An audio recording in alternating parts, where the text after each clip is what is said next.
Boa noite, sonhadores. Tudo bem? Espero que sim.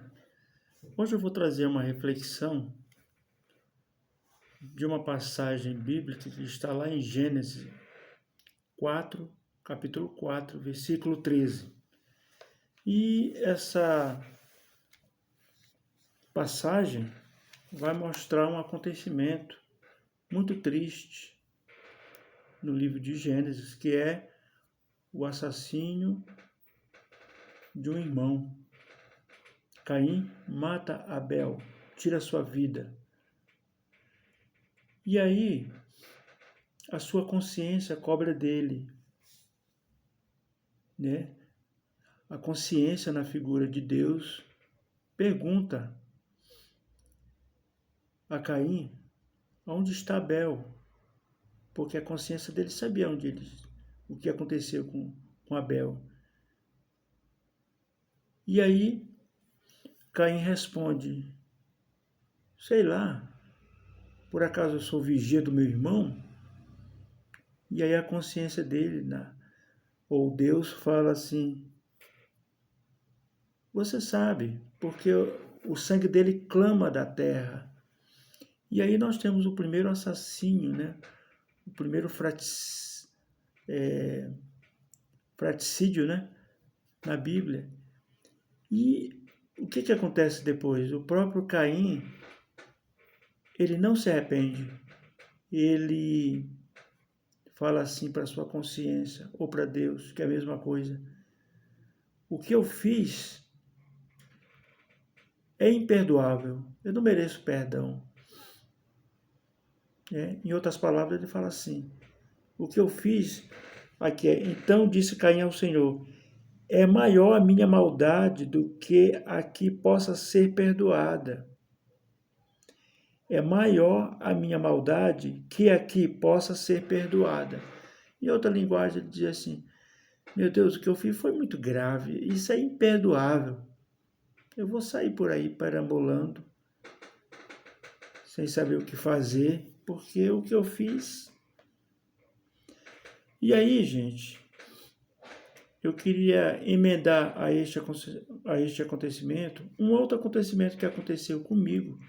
Eu fui ao supermercado hoje à tarde e eu vi um mendigo, uma pessoa que estava embriagada perto do supermercado e estava deitada, caída, né?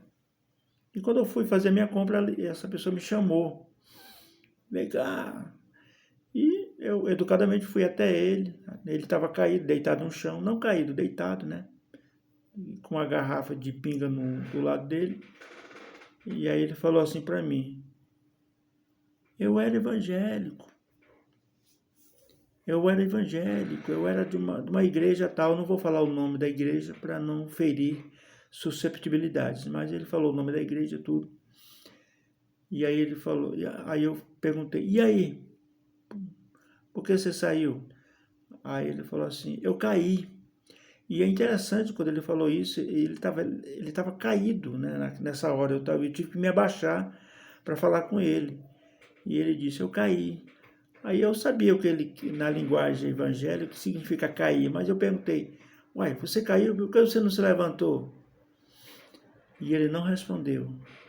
Aí ele falou: não, mas porque eu caí e... Você sabe o que é cair, né? Ele falando: você sabe o que é cair, né? Eu adulterei. E pelo que eu percebi nessa igreja, o adultério era o crime capital, vamos dizer assim, né? Se você cometeu isso, você está perdido, né? Você não tem perdão. Porque dentro dessa doutrina, dessa denominação religiosa, o adultério era o ponto capital, é o pecado capital. De lá você não tem retorno, é o ponto cego. De lá você está fora. E aí ele não precisou falar mais nada, porque eu já entendi algumas coisas. Eu tive contato com outras pessoas que viraram mendigos, viraram pessoas que moram na rua, sem teto, por causa de conflito religioso. Presta atenção no que eu vou falar. Algumas religiões ou algumas denominações religiosas, principalmente as denominações religiosas cristãs, elas têm uma grade ideológica religiosa, da qual a pessoa que está lá dentro ela não pode sair. Essa grade curricular ideológica, ou grade curricular, ou grade ideológica, grade curricular ideológica ou religiosa, estou inventando esse nome agora, porque como eu sou professor, nós temos uma terminologia dentro da educação que é a grade curricular. A grade curricular é aquelas disciplinas, aqueles conteúdos que o aluno tem que aprender naquela disciplina. Por exemplo, eu sou arte, então os alunos têm que aprender naquela série uma determinada quantidade de conteúdos. Então, essa grade curricular, às vezes, ela funciona como uma grade mesmo, né? Ela prende o aluno e até mesmo o professor, ele não pode mudar e colocar coisas novas. Mas, enfim, cada denominação religiosa cristã, ela tem uma grade ideológica, religiosa, que prende o adepto naquele formato. Por exemplo, nós temos várias denominações cristãs. Cada denominação cristã não é amiga da outra denominação cristã. Se eu saio de uma determinada denominação religiosa A para B, ou para C, ou D, ou E, existem conflitos, porque cada igreja, cada denominação religiosa, ela tem uma grade. E essa grade, ela prende a pessoa. Se o pastor daquela determinada denominação religiosa determina alguns preceitos dentro daquele formato, se ele sair para uma outra denominação, ele vai se perder, ele vai ser diferente. Mas é a mesma religião cristã. Como é que pode isso? São as grades. E essa pessoa, esse mendigo, ele estava lá com a sua bebida lá, e ele falou para mim que tinha caído. E ele estava realmente, literalmente caído, deitado lá na sarjeta. E eu falei assim, olha, você caiu, mas você pode levantar. Eu lembro até de uma frase, eu não falei na hora para ele, mas eu lembro de uma frase assim, o mais importante não é quantas vezes você caiu, mas quantas vezes você se levantou. O próprio Jean-Paul Sartre, um filósofo ateu, ele tinha uma visão totalmente revolucionária e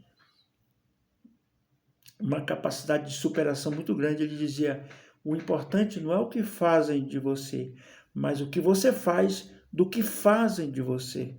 Olha só, Jean-Paul Sartre, um ateu, com esse nível de superação ideológica, filosófica. E essa pessoa que estava caída lá, esse mendigo, falou assim, eu falando assim, meu amigo, eu estava com muita força, assim, eu estava com, assim, eu poderia ajudá-lo se ele tivesse aberto, né? Se ele tivesse a mente aberta, o coração aberto. E ele disse, não, mas foi adultério e tal. Aí ele começou a criar vários obstáculos para que ele não saísse daquela situação. Ele se achava indigno, ele se achava sujo. E realmente ele estava muito sujo fisicamente. Então, repito, algumas denominações religiosas cristãs, eles colocam grades tão fortes para a pessoa não sair. E uma vez saindo, porque ele cometeu algum pecado, ele mesmo se acha indigno. Os próprios adeptos daquela denominação religiosa vão olhar para ele diferente. Ele pecou, ele adulterou, ele não é digno e tal. Entendeu? Então, esse mendigo, e eu querendo falar para ele, olha, você caiu, mas você pode levantar. Deus não te abandona. E ele, perdido nos seus pensamentos, dentro da sua grade ideológica, religiosa. E ele disse, não, porque a minha religião não perdoa, porque o pastor não perdoa, né? E aí ele começou, e ele estava me ouvindo, mas não estava me escutando. Ele estava E depois ele começou a falar com outras pessoas e começou a me ignorar. Eu simplesmente saí porque ele não estava preparado para algum tipo de ajuda. E eu me lembrei também de um outro episódio bíblico, quando Pedro e Tiago, se eu não me engano, eles estão atravessando a Porta Dourada, né? E um aleijado pede dinheiro, uma moeda, alguma coisa assim. E Pedro fala assim: olha para mim, olha para mim. Eu não tenho ouro nem prata, mas o que eu tenho te dou. O que Pedro tinha ali? Ele tinha uma palavra de poder, ele tinha Deus ali, que não pode ser vendido por ouro nem por prata. Ele poderia tirá-lo daquela situação. E isso aconteceu, né? Mas eu imagino assim, e antes, aquele aleijado estava lá naquela porta dourada, naquela porta de Jerusalém, porta principal do templo, entrada do templo, e Jesus Cristo passou por ali várias vezes, e ele não foi liberto antes. Teve que Jesus morrer, ressuscitar e vir Pedro e Tiago para libertar daquela situação. Mas Jesus passou por ali várias vezes e ele não se sentiu digno de ser curado por Jesus Cristo. Os motivos ninguém sabe, talvez nunca saberemos, mas o importante é que este aleijado ele ouviu Pedro, né? Pedro disse assim: olha para mim, eu não tenho ouro nem prata, olha minha vestimenta, não tenho nada, sou pobre, mas eu sou rico em força de vontade, eu sou rico em amor, eu sou rico em motivação, eu sou rico na presença do Espírito Santo que está em mim, que é o Espírito de Deus. Levanta e anda. E ele levantou e andou. A mesma coisa eu digo, porventura tem alguém que está assistindo esse vídeo que está caído, que está batido, eu te digo, levanta e anda. Levanta e anda. Se você acha que o que você fez é muito maior do que o perdão de Deus, do que o amor de Deus, então você não sabe 1/10 do amor e do poder de Deus. Levanta e anda. Levanta e anda. Levanta e anda.